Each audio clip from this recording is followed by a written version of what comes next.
본문은 인류 역사상 가장 위대한 한 사람의 탄생을 기록한 것입니다. 지금 전 세계가 2021년 12월이라는 것은 본문을 기준한 것입니다. 이것만큼 본문의 중요성을 보여주는 것도 없으리라고 생각을 합니다. 본문의 중요성은 유대인들에게도 더 말할 나위가 없이 중요합니다. 유대 사람들은 메시아를 수천 년 동안 기다려 왔습니다. 지금도 예루살렘 서쪽에 가면은 통곡벽 앞에서 기도하면서 메시아 오기를 기다리고 있어요. 또 본문은 하나님께도 절대적으로 중요합니다. 육신의 인간을 구원해서 천국을 완성하는 하나님의 목적을 실제로 이행하기 위해서 성자 하나님이 인간의 몸을 입고 이 땅에 오신 것입니다. 여기서 잘못되면 두 번 태어나실 수 있는 것도 아니에요. 단 한 번뿐인 탄생입니다. 그렇기 때문에 본문의 중요성이 어떠냐 하는 것은 우리가 가히 짐작을 하고도 남습니다. 다만 우리가 성경을 읽어본 분들이시라면은 이 부분이 너무나 잘 알고 또 평범하게 생각이 되기 때문에 우리가 소홀하게 취급하는 면이 있습니다. 이건 역사적 사실이다.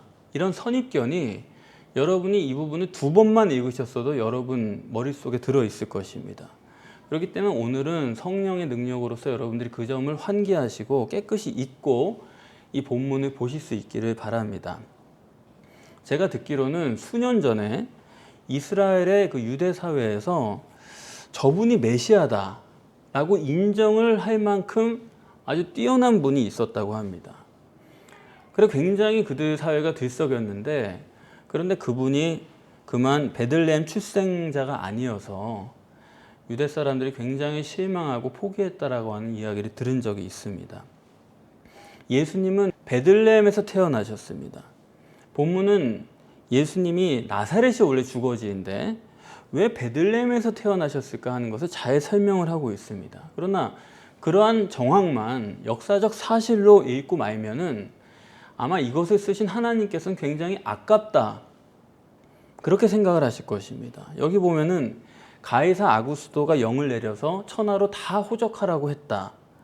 그러면서 이 호적은 구레뇨가 수리아 총독되었을 때 첩번한 것이라, 이렇게 기록을 했습니다. 이걸 보고 신학자들은 누가가 그래도 상세히 적었다, 의사라서 그런 것 같다, 뭐 그렇게 얘기를 해요. 그러나 이때가 도대체 언제인지 그 연대기적으로는 지금 증명을 못합니다. 이게 애매해요. 그렇기 때문에 누가가 정보를 줬다 이렇게 해석하기에는 기왕이면 좀 더 자세히 쓰지 그랬어요. 그러면 더 정확하게 알 텐데. 그래서 저는 이 의사기 때문에 자세히 썼다 그렇게 보지 않고, 이것은 자세한 정보가 아닙니다. 이것은 하나의 강조라고 봅니다. 두 절에 걸쳐서 호적을 강조하고 있다. 그게 하나님의 강조법이라고 저는 봅니다. 나사렛에 사는 요셉과 마리아가 반드시 베들레헴에 와서 출산을 해야 되는 거잖아요. 호적이 그걸 필연적으로 이루어지게 한 것입니다. 그러나 여기서 강조하고자 하는 것은 그건 로마 사람이 한 게 아니다 이 얘기입니다. 로마가 전 세계를 대상으로 호적하도록 한 것은 단 하나, 메시아가 베들레헴에서 탄생하게 하기 위해서 하나님이 로마 전체를 섭리하셨다는 것을 말하고자 하는 것이다. 저는 그렇게 봅니다. 이렇게 메시아가 베들레헴에서 태어나야지 예언이 성취되지 않습니까? 그건 1차적인 거고, 그런데 베들레헴이어야 하는 더 중요한 진짜 목적이 있습니다. 그 목적이 뭐냐면 바로 호적이에요. 베들레헴에서 나셔서 거기서 눌러 앉으신 게 아닙니다. 출생한 다음에 호적을 하고 돌아간 거예요. 출생한 것보다 여기서 더 중요하다고 보는 것은 호적을 남긴 거예요. 하나님께서는 호적이 목적입니다. 본문을 보실 때 그 점이 딱 들어와야 돼요. 나사렛 사람이 베들레헴까지 와서 출산하고 호적만 하고 돌아갔다 이거예요. 전 세계, 그리고 요셉과 마리아를 동원한 것은 주님을 호적하기 위해서다. 그게 본문이 말하는 바입니다. 우리가 흔히 이 본문을 읽을 때 주님이 탄생하셨다. 거기에 초점을 맞추기 쉬워요. 하지만 아무리 위대한 탄생도요, 호적의 기록이 없으면요, 그건 없는 겁니다. 그렇지 않습니까? 그래서 호적의 기원에 대해서 두 절을 들어서 강조를 하고, 여기 본문 7절 중에서 호적과 관련된 구절이 5절이에요. 그리고 실제로 호적이란 단어를 4번이나 언급을 했습니다. 그에 비해서 출생에 관계된 거는 2절밖에 없어요. 그래서 본문의 주제가 뭐냐 그럴 때 출생이 아닙니다. 이건 호적이에요. 마리아는 원정 출산의 원조라고 볼 수가 있죠. 나사렛 사람이고 나사렛에서 잉태를 했습니다. 베들레헴에 와서 원정 출산을 했어요. 이 점이 호적의 목적입니다. 왜 원정 출산을 합니까, 요새? 미국 같은 경우는 어느 나라 사람이든지 미국 영토에 와서 출산을 하면은 미국 시민권을 주고 또 미국 사람이 가지는 권리를 다 가져요. 그래서 우리나라에서도 그걸 마리아를 본받아서 미국 영에 가서 거기서 원정 출산을 하지 않습니까? 그러면은 원정 출산 하자마자 병원에서 바로 호적에 등기가 되는 겁니다. 그러면 그 순간에 그 아이는 미국 국적을 갖게 되는 거예요. 미국민으로서의 권리를 미 정부가 보장하는 사람이 되는 것입니다. 그래서 한국에서 군대를 안 가도 되는 거예요. 그러면은 주님은 어떠냐? 주님이 바로 이중 국적자입니다. 나사렛 주민이고 베들레헴 국적을 가졌다, 이 얘기예요. 왜 꼭 베들레헴 국적을 가져야 되느냐? 나사렛 사람으로서 베들레헴 국적을 가지게 됐다는 것은 이런 얘기입니다. 천국 시민권자로서 이 땅에 살고 있다는 이중 국적을 가시적으로 끌어내려 가지고 우리에게 보여주는 것입니다. 주님은 육체는 나사렛 사람이고 국적은 천국 시민권을 가지고 있는, 그래서 완전한 하나님이고 완전한 인간이에요. 4절에 보면은 혈통으로는 다윗의 자손이다 그렇게 말하고 있지 않습니까? 그러면 다른 건 뭐예요? 로마서 1장 4절처럼 성결의 영으로는 죽음에서 부활해서 하나님의 아들로 인정되었다. 영과 육이 다르다 이겁니다. 미국 시민권을 가진 사람이 미국 사람의 권리를 보장받듯이 천국 시민권을 가진 사람은 하나님이 모든 권리를 보장하신다. 그런 의미가 있는 것입니다. 이 본문에서 주님이 어떤 분이냐 하는 것을 정말 놀랍게 설명을 한다고 저는 생각을 하는데 1절에 이때에 그래요. 이때라는 거는 어느 때예요? 그 전달락을 얘기하는 거거든요. 그 전달락은 침례 요한이 태어난 때입니다. 다시 말하면 예수님을 알기 위해서는 예수님 자체로 쉽게 알 수 있는 게 아니고 침례 요한의 출생과 예수님의 출생을 비교해야지만 알 수가 있다 이 얘기예요. 그러면 요한은 부모 자체가 위대한 부모입니다. 아버지는 제사장에다가 아론의 후손이죠. 또 부모가 하나님 앞에 율법적으로 흠이 없어요. 그리고 요한의 출생도 하나님이 하셨다고 하는 증거가 수두룩합니다. 하나님께서 동네에다가 이건 내가 나게 한 사람이다라는 것을 나팔을 부르셨어요. 아버지는 제사장으로서 성소에 들어갔다가 어떤 기적으로 벙어리가 됐다가 10달 동안은 그대로 지내고 있고, 그 사이에 엘리자벳은 이 수태를 하고 출산을 하고 그리고 이름을 받아가지고 지어주고, 그런 사건 하나하나가 어느 것 하나도 위대한 인물의 출생을 예견하지 않은 게 하나도 없습니다. 그리고 요한은 자기 동네에서 태어났죠 또. 그렇기 때문에 많은 관심과 미리부터 아주 관심을 집중시켜가지고 태어났어요. 그렇기 때문에 요한은 유명해질 수밖에 없는 것입니다. 다시 말하면 하나님께서 요한의 출생을 PR을 해주신 것입니다. 영국의 왕세손이 태어났다. 그러면 일단 신문에 대서특필을 하거든요. 우리랑은 별 상관도 없는 사람인데 위대한 가문에 위대한 출생이 있다 이 얘기예요. 그래서 저 멀리 영국에 있는 일이 우리에게까지 알려지는 것입니다. 그러면은 주님의 탄생은 어떻습니까? 주님은 만왕의 왕이고 만주의 주예요. 인간적인 상식으로는 세례 요한은 뭐 말할 것도 없고요. 영국의 왕세손도 거기에 될 수가 없습니다. 그야말로 이러한 탄생에 대해서는 온 세상에 나팔을 불어야 되는 겁니다.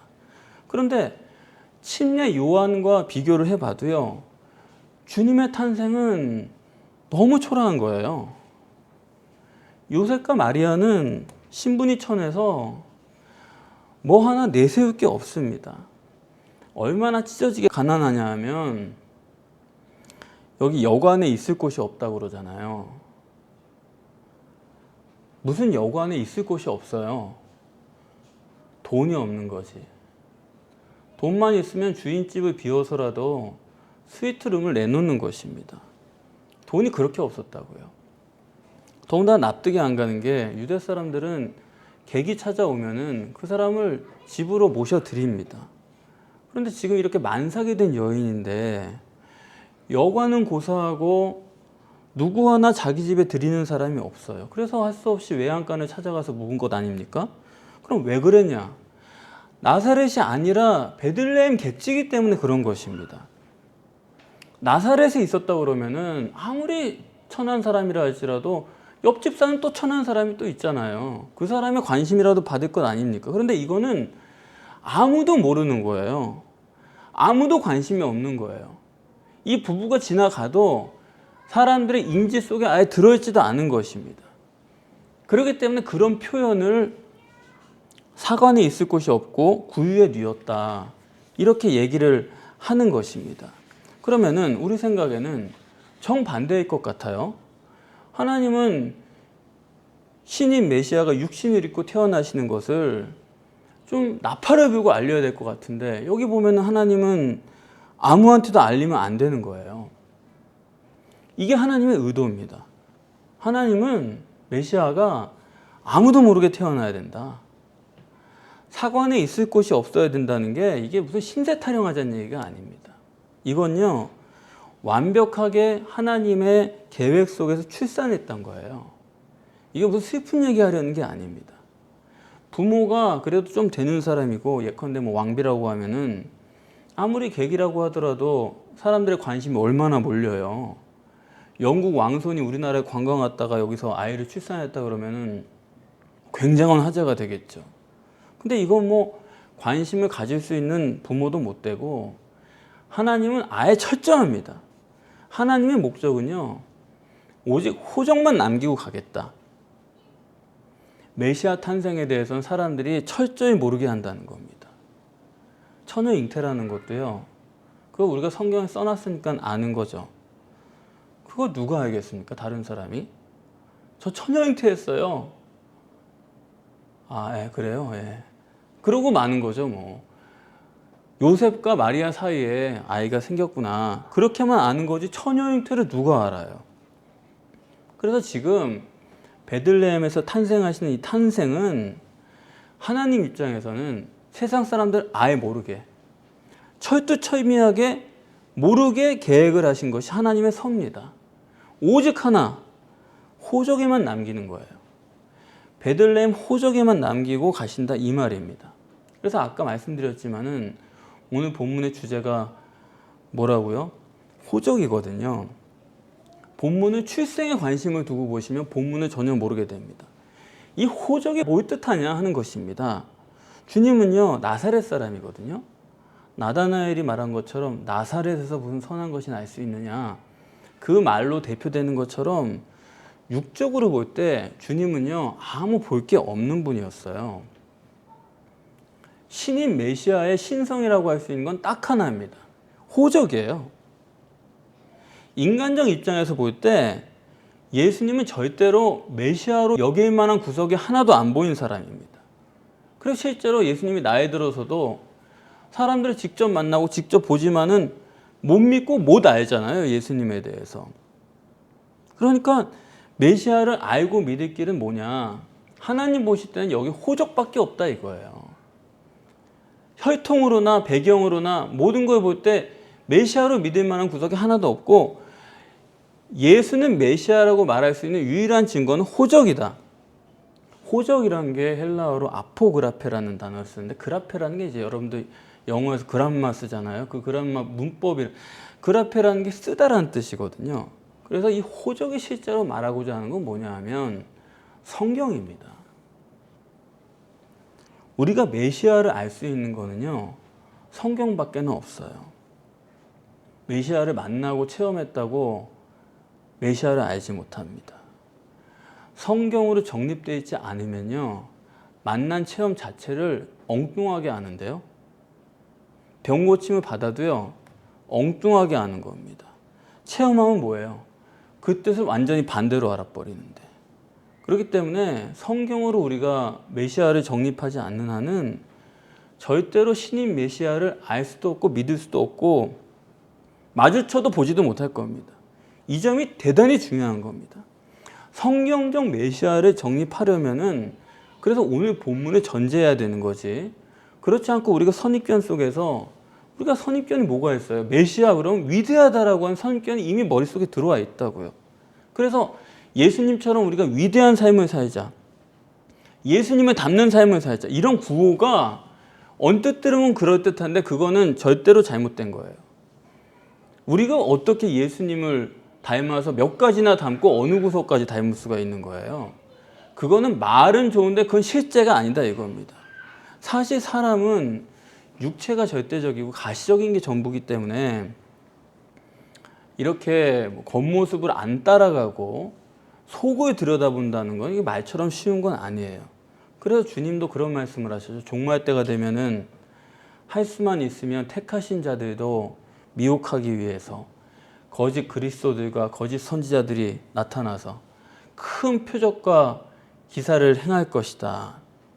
지금도 큰 표적과 기사를 행하면은 저거 능력의 종이다. 또 더 나아가서는 저분이 메시아다. 그런다니까요. 그러니까 예수님이 와도요, 사람들은 안 보이는 거예요. 보이는 사람만 쫓아갈 줄 아는 거지. 그렇지 않습니까? 한국 사람들이 저나 많은 사람들이 좀 휩쓸리는 게 있어요. 그래서 우리나라는 예전부터 불교가 들어오면 불교 국가가 되고, 유교가 들어오면 유교 국가가 되고, 기독교가 들어오면 또 기독교 국가가 됐다가, 또 기독교가 싫다 그러면 또 기독교가 싫다 그러고, 하여튼 좀 휩쓸리는 게 확실히 있어요. 그런데 한국이 또 특징이 뭐냐면, 이건 외국 신학자가 하는 말입니다. 전 세계적인 이단 사이비를 연구하려면 한국에 와야 된다. 왜 이렇게 한국이 이단 사이비의 소굴이 되었냐? 여러 가지로 그런 성향을 말할 수도 있겠지만, 그래서 저는 그렇게 생각해요. 감히 우리 교회 같은 교회가 있어서 그렇다, 저는 그렇게 생각을 해요. 성령이 역사하는 곳에 마귀가 역사하는 법입니다. 세계에서 표적을 행하는 제일 큰 비성경적인 교회가 우리나라에 있잖아요. 성령의 역사가 클수록 비성경적인 마귀의 역사도 큰 것입니다. 그래서 이 점을 아셔야 돼요. 신인 메시아를 알 수 있는 유일한 길은 성경 말고는 절대 없어요. 그런데 성경이 예수를 보면서도 사람들은 메시아가 아닌 거, 자기들이 믿는 새로운 메시아를 만들어요. 오직 성경이라고 하지만은 거기 마귀가 역사하면 그렇게 되는 것입니다.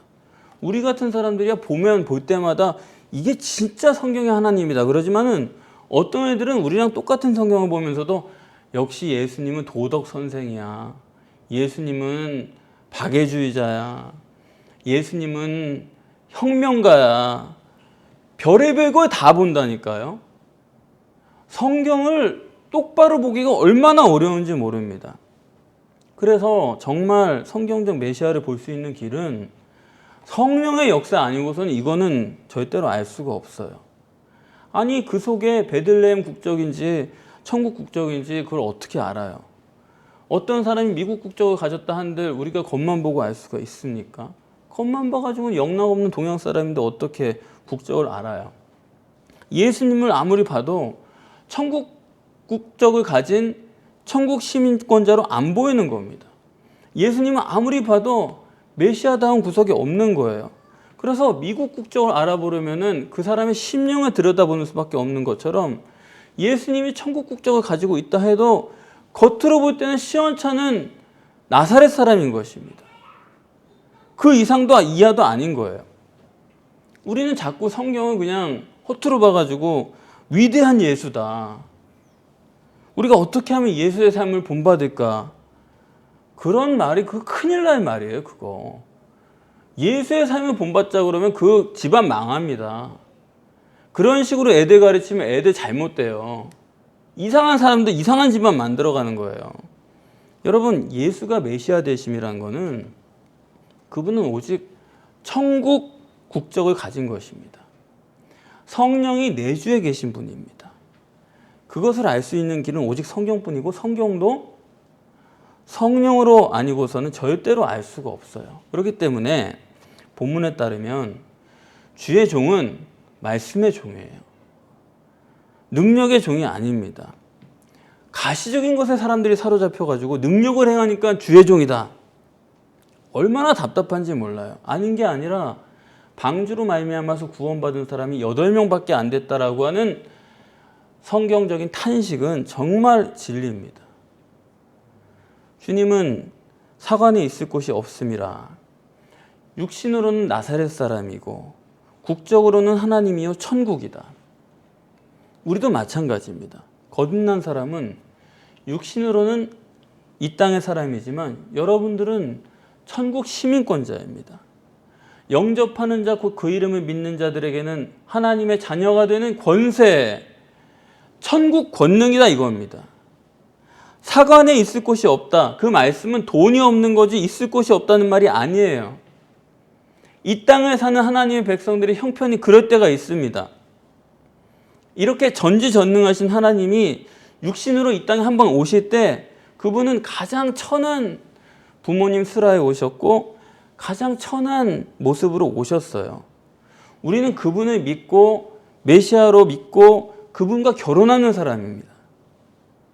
이 이상 더 자기 부인을 절대론으로 말할 방법은 없다고 생각을 해요.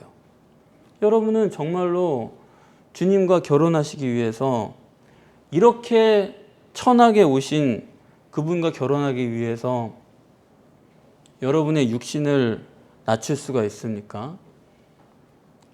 이런 집 맏아들이랑 결혼하시겠냐고요. 조금만 남 잘난 구석이 보이면 안 입고 와가지고 못 보겠습니까? 아직 멀었습니다. 다른 사람이 날 무시합니까? 그렇게 보입니까? 그렇게 느낍니까? 그렇지 않아요. 그건 내가 교만해서 그런 거지. 겸손한 사람은 다른 사람이 나를 무시하는 눈초리를 알지도 못합니다. 우리도 주님처럼 이중국적자가 되지 않으면 절대로 천국 가지 못합니다. 제가 예민해서 그런지 모르지만은 교회를 보나 이 세상을 보나 종말은 시시각각 다가오는 것을 느껴요. 종말 때 여러분들이 성경만 보고 성경만 붙잡고 성경만 정립하는 것 외에는 구원의 길이 없습니다. 그걸 확실히 다른 방법이 없어요. 늘 믿음으로 자기 자신을 주님처럼 부인하셔서 성령의 역사로 성령이 생명 말씀으로 나에게 다가와야 됩니다. 성경의 예수님이 정말 하나님으로 믿어지셔서 넉넉히 내 육신과 세상을 부인하면 여러분 절망이 아니에요. 낙심이 아닙니다. 불편한 게 아닙니다. 그런 것들을 능히 감당하고 오히려 기쁨으로 감당할 수 있는 힘을 주십니다. 여러분들 승리자가 되셔서 마지막 때에 성령께서 여러분에게 주시는 소명을 감당하시기를 바랍니다.